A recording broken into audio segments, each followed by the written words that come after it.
It should be the same. Well, the first thing I'd like to do is take a look at the chart that you've got behind Figure 3, that is Figure 3, which is essentially the costing out of your preferred option. Right.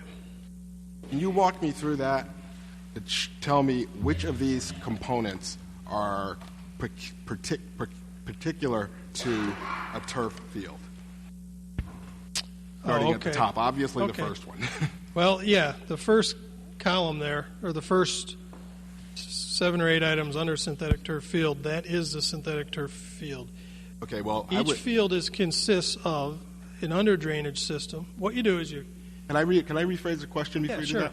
What I'm trying to get and what I'm trying to understand is what the difference is, the actual difference in cost between a natural turf field and a completely redone natural turf field and a redone artificial turf field. And therefore, I did not include under drainage system because you would do that in both. Right. I didn't do the substrate because you would do that in both. So that's what I'm asking. If you can pull those things, show me the things that are particular to artificial turf. Okay. Maybe I can answer your question easier. If there's, you kind of go up the ladder in price depending on how you do a field. If you just take the fields you have out there, improve the topsoil, reseed. I'm saying start over. Right. I want to take you up the ladder on the cost.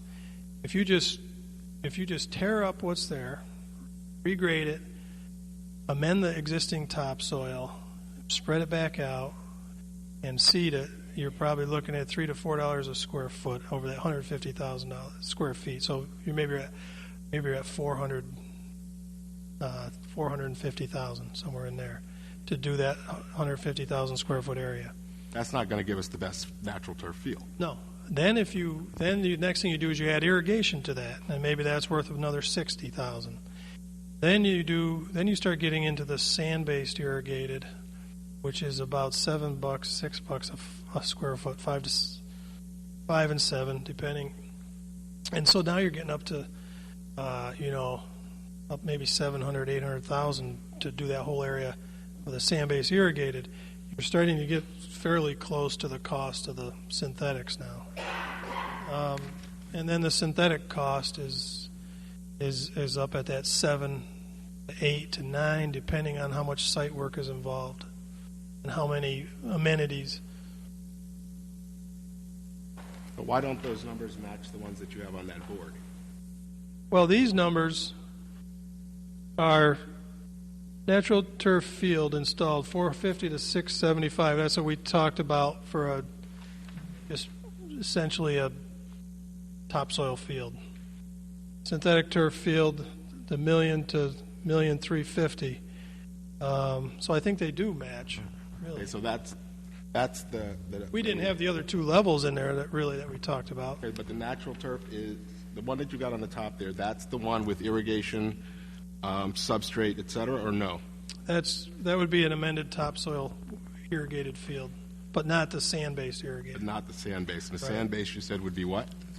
It'd be more like it'd be at the high end of this plus 700, 900, let's say. That's what I didn't remember it saying that. What page was it? So is the bottom line for you that it comes out the same if you do the sand-based? No, it'd be somewhat cheaper, maybe only 20, 30% cheaper.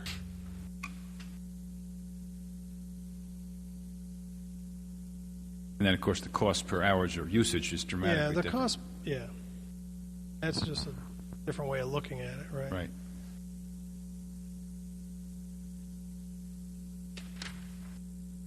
If you did the natural turf, and you want to do soccer and lacrosse at those two fields, is there any way to accommodate baseball also?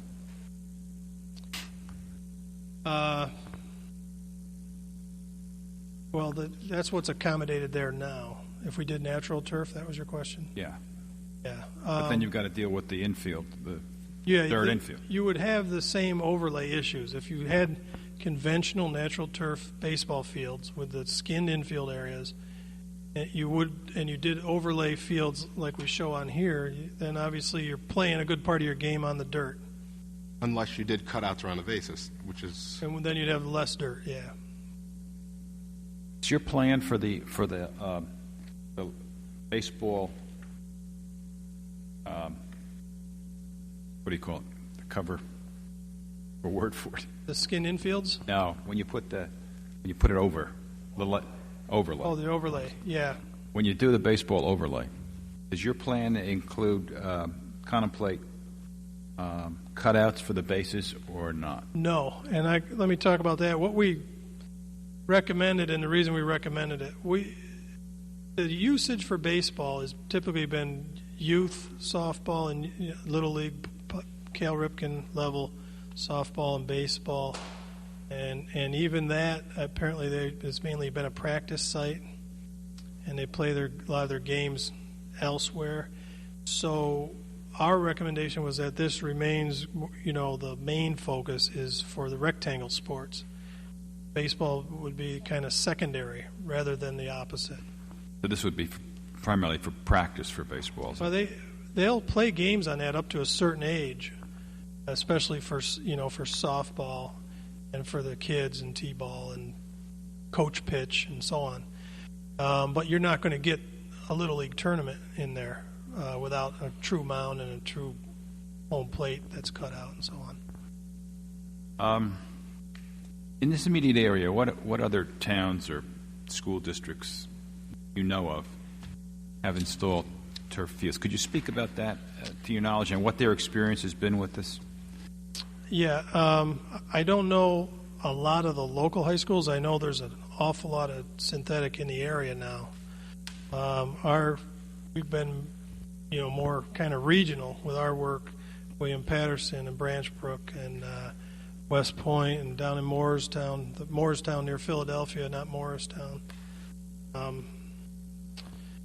But everyone's experience is kind of universally is they love it. Every once in a while you'll get a soccer club, a high-end soccer club that's less enthusiastic. But that's changing quickly, too, at all levels. We're doing a Division I in Phil turf for soccer at Binghamton University right now. Yeah, well, as I said earlier, we've received a lot of email, and a lot of that email has been from people in Maplewood whose children, in any event, play on some of these fields on road trips. And I haven't heard anything negative from the people who have emailed us in that regard. Right. But you're the professional. I mean, you get feedback on this, and if you say universally these other towns love it, I mean, what are they citing as the reasons for that? The consistency of the play, the condition of the field. I think a lot of times just the look of the field, and the only drawbacks at the highest level, field hockey would rather play on the old short nap AstroTurf at the collegiate level because the ball tends to bounce and it's harder to hit with those little, with their sticks. And soccer, the purists like the slightly slower roll of natural grass than the synthetic. So they won't play the World Cup on artificial surface yet. They may come around to that someday too. Now, I'm curious about how people are reacting to the heat phenomenon you talked about. These towns universally love it. What are they? We don't hear a lot. How are they handling that heat issue? We haven't heard a lot. I guess we don't get a lot of feedback from it because it's such a short duration thing in this climate. And most of our clients' heaviest use isn't in the summer. It's in the spring and the fall, even the municipal leagues. Summer is, especially August, is usually not even softball season.